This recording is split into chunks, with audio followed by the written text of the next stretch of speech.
उद्योगपति समारोह की अध्यक्षता कर रहे आदरणीय कुमार जीवेंद्र झा,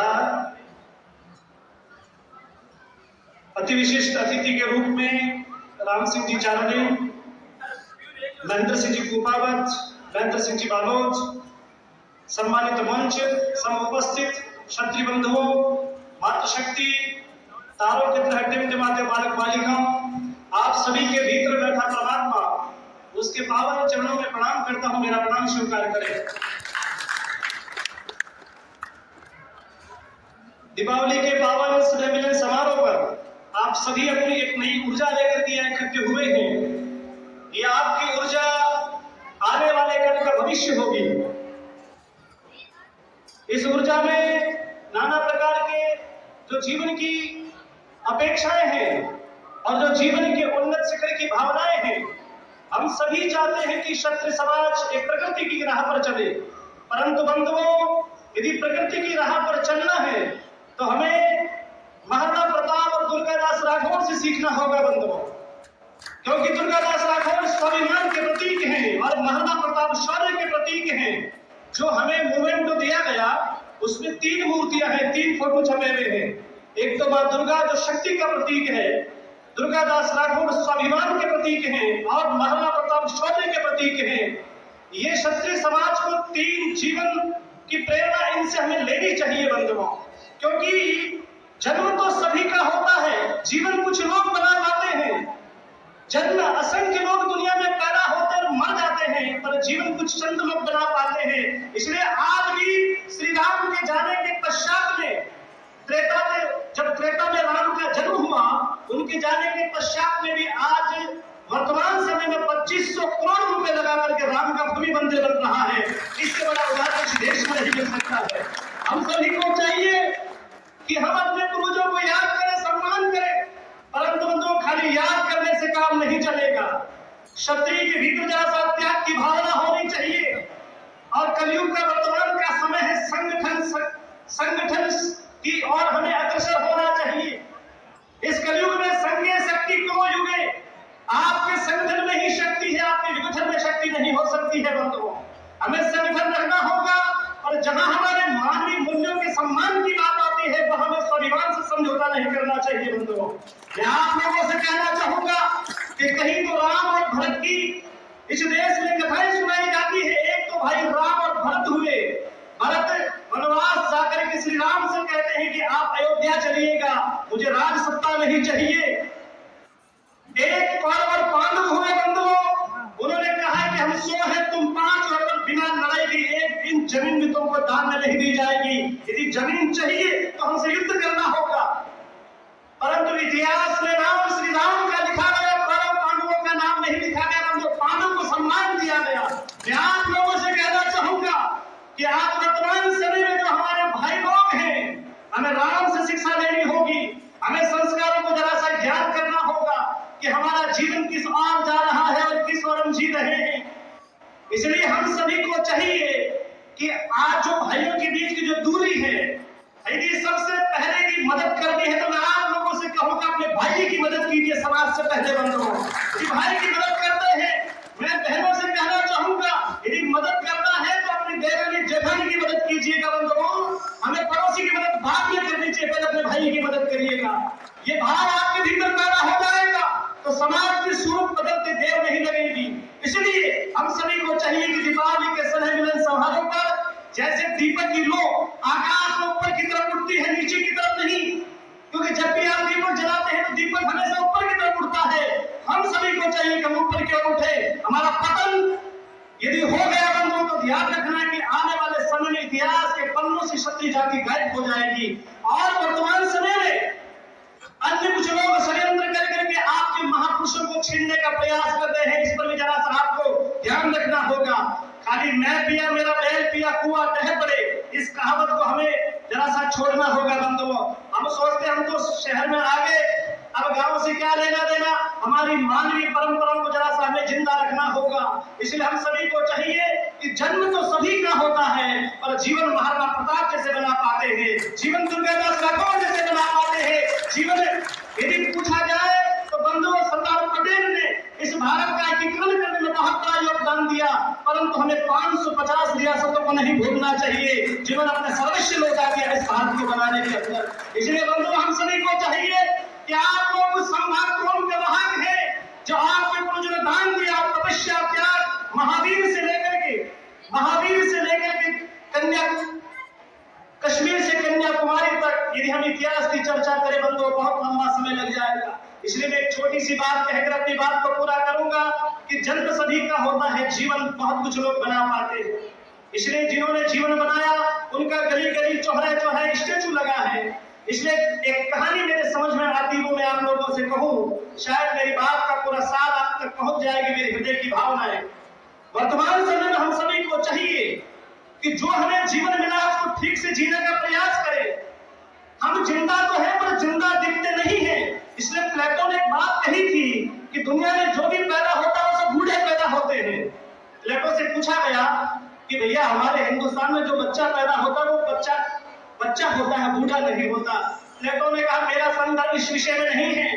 दुनिया में जो भी पैदा होता है बूढ़े का मतलब ये है कि बच्चे का शरीर तो जवान है पर उसकी आत्मा बूढ़ी है। और याद रखो क्षत्रिय बंधुओं, आज हमारी वर्तमान समय में आत्मा बूढ़ी हो चुकी है, शरीर तो हमारा जवान है, और जिस कौम की आत्मा बूढ़ी हो जाती है वो कौम सदा सदा के लिए मर जाती है। इसलिए अपनी आत्मा को जवान रखने का काम करिएगा। आत्मा जवान रखने का मतलब ये है कि हम जरा सा हमको जागना होगा। हम सोए हुए हैं, आप कहोगे हमारी आंखें खुली है, ये आंख खुलने का जागना नहीं होता, जब हमारी आत्मा जाग जाती है। हमें ये चाहिए प्रबंधु विश्व आर्यम, हमें सभी का भला करना चाहिए। एक कौम की बात करने वाले लोग नहीं है, 36 कौम को साथ लेकर चलने वाले ये लोग रहे हैं बंधुओं। इसलिए हम सभी को चाहिए कि सब हम एक होकर के नेक होकर के कार्य करें। इसलिए मैंने कहानी को सुना है कि एक सम्राट एक फकीर के पास में गया और उसने जाकर कहा कि मेरे 3 पुत्र हैं और मेरी इच्छा है कि मैं उन्हें राज्य गद्दी सौंपना चाहता हूं। अब आप बता दीजिए कि राज्य गद्दी किसे सौंपे। उस फकीर ने कहा इसमें मेरा क्या लेना देना, तुम पिता हो, तुम ज्यादा जानते हो कि कौन सा बेटा तुम्हारा सेवाकारी है, आज्ञाकारी है। उसने कहा यह पिता की पुत्र की बात नहीं है, ये बहुत बड़ा साम्राज्य, इसका उत्तराधिकारी मुझे बनाना है, किसे बनाऊं आप जरा मुझे बताइए। तो फकीर ने कहा एक काम करो, मैं तुम्हें उपाय बताता हूं। फकीर ने 1000 रुपया उस राजा को दे दिया और कहा कि अपने बेटे से कहना इतना बड़ा जो महल है, इस 1000 रुपए से 1 रुपया ज्यादा नहीं और 1 रुपया कम नहीं, इस रुपए से कोई इस महल को भर दे, चाहे वस्तु ला करके कैसे भी भर दे, वो इस राज्य गद्दी का उत्तराधिकारी होगा। प्रातःकाल सम्राट ने अपने 3 पुत्रों को बुलाया और कहा मेरे राजकुमारों, ये तुम्हारे जीवन का प्रश्न है, ये जीवन का प्रश्न है, ये उत्तराधिकारी होने की लड़ाई शुरू हो रही है यहाँ से। इसलिए तुम याद रखो कि यदि तुम्हें राज्य का मालिक बनना है, राजा बनना है, तो ये 1000 रुपए मैं तुम तीनों को देता हूं, और मुझे कल शाम तक ये पूरा जो महल है खाली, ये पूरा भर जाना चाहिए। 1 रुपए ज्यादा नहीं और 1 रुपया कम नहीं। राजकुमारों ने कहा पिताश्री 1000 रुपए से आता क्या है, हम पूरे महल को कैसे भरे। उन्होंने कहा ज्यादा नहीं, ये मेरा तुम्हारे लिए टास्क है, इस टास्क को जो पूरा करोगे तो इस राज्य गद्दी के उत्तराधिकारी बन जाओगे। राजकुमार तीनों ने 1000 रुपया ले लिया और लेकर के बड़े परेशान हो गए कि क्या करें। ऐसे समय में सबसे पहले वाले लड़के ने अपने मित्रों से पूछा कि क्या करें। उसने कहा चिंता मत करो, मैं तुम्हें आइडिया बताता हूँ। सब लोगों ने बैठ के मीटिंग करी, 2-4 घंटे तो यूं ही खर्च हो गए। फिर कुछ समय और आगे बढ़ा, क्या किया जाए, सब परेशान हुए और अंत में शाम को सबसे बड़ा जो लड़का था वो परेशान हो गया। उसे कोई उपचार नहीं दिखा, क्या करे, क्योंकि राजगद्दी का मामला छोटी मोटी बात होती तो हम यहाँ से खाना खाकर अपने घर चले जाते। राजगद्दी की बात है, ऐसे कैसे छोड़ दी जाए। एक दिन का समय था, समय धीरे धीरे जा रहा था और उसी समय उसको बड़ी चिंता लगी। और जब चिंता होती है तो आदमी मधुशाला में पहुंच जाता है मदिरा पीने के लिए। वो चिंता के कारण उसने 1000 का नोट अपने हाथ में लिया और मधुशाला ठेके में पहुंचा कर भैया दो जरा से दे दी जाए, चिंता बहुत ज्यादा हो गई। आपको बड़ी हंसी आ रही है। उसने कहा ना तो बोतल जरा पी करके टेंशन को कम कर दिया जाए। उसने तो बोतल ली और पी गया, और पीने के पश्चात आप जब जानते हैं तो शरीर उसका झूमने लगा, क्योंकि भीतर का राजकुमार तो खत्म हो चुका था, नया राजकुमार पैदा हो गया अंदर से। और उसी समय वो घूमता घूमता वहां पहुंचा राजमहल के द्वार पर, और उसी समय संध्या का समय भी हो चुका था। जो समय दिया था वो समय पूरा हो गया, और उसी समय राजा भी वहां पहुंच गया। उसने कहा, सबसे तुम मेरे प्रथम लड़के हो, वरिष्ठ हो, इसलिए तुम बताओ कि महल को तुमने किससे भरा। जब वो गया था तो पूरा महल अंधकार से था, ताले लगे हुए थे, और वो शराब पीकर की सीढ़ियों पर पड़ा था। राजा ने पूछा कि तुम मुझे जानते हो, मैं कौन हूं? उसने कहा, कौन राजा? पिया था नशे में, कौन राजा?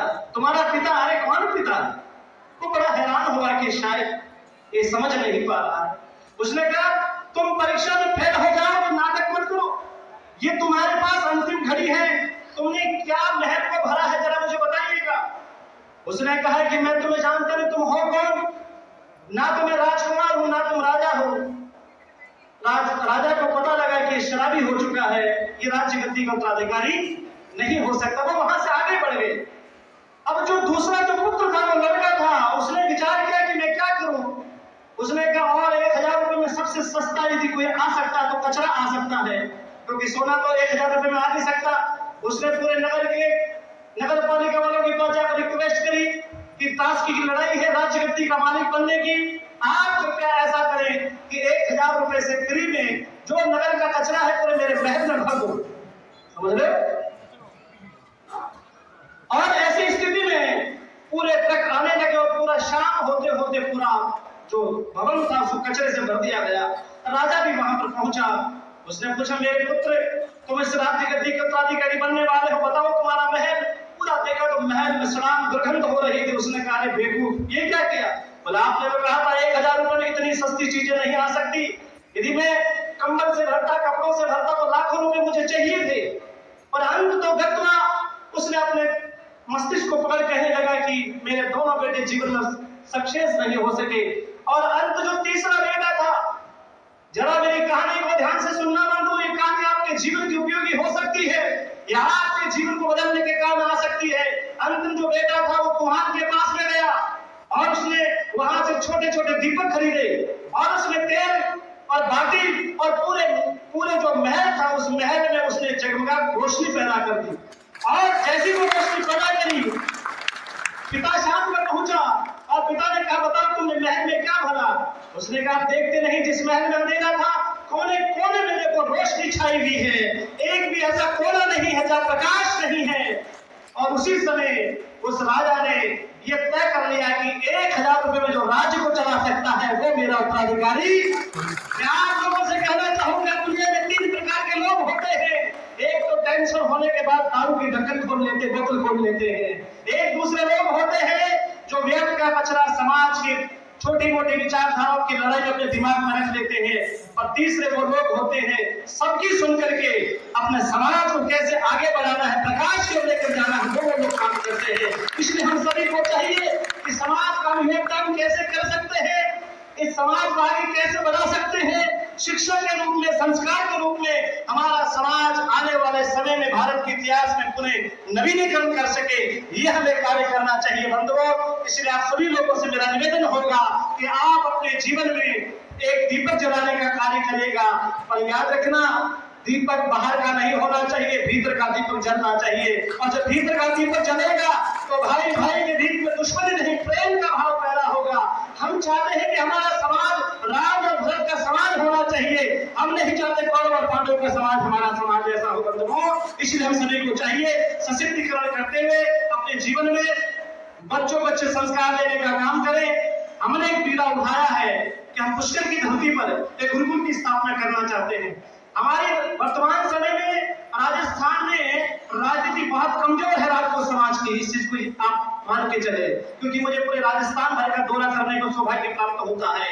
इसलिए हमें चाहिए कि एक ऐसा प्लेटफॉर्म बने जहां समाज आ सके, अपने विचारधारा बता सके, चाहे कोई भी कार्य हो बंधुओं, वो वहां से उस स्थान से वो पूरा मॉनिटरिंग पूरा राजस्थान होना चाहिए, ऐसी मेरी भावना है। मैं समझ सकता हूं कि शायद मेरे हृदय के उद्गार, मेरी आत्मा के प्रखर स्वर आपके जीवन को बदलने का कार्य करेंगे, और इस यज्ञ में आप मेरा साथ देने का कार्य करेंगे। इन शुभकामनाओं के साथ आप सभी को दीपावली समय मिलन समारोह पर पधारे आपको मेरी ओर से राम राम दीपावली की। और आशा करता हूं कि भगवती आपके जीवन को धन धान्य से परिपूर्ण करेगी और आप सभी लोग राम और भरत के जैसे इस प्रेम की सामंजस्य की मूर्ति स्थापित करेंगे। आप सभी के भीतर का परमात्मा उसके पावन चरणों में प्रणाम करता हूं। मेरा प्रणाम स्वीकार करें। एक बार सभी मिलकर जय घोष करें। बोले मां चामुंडा मात की, बोले भारत माता की।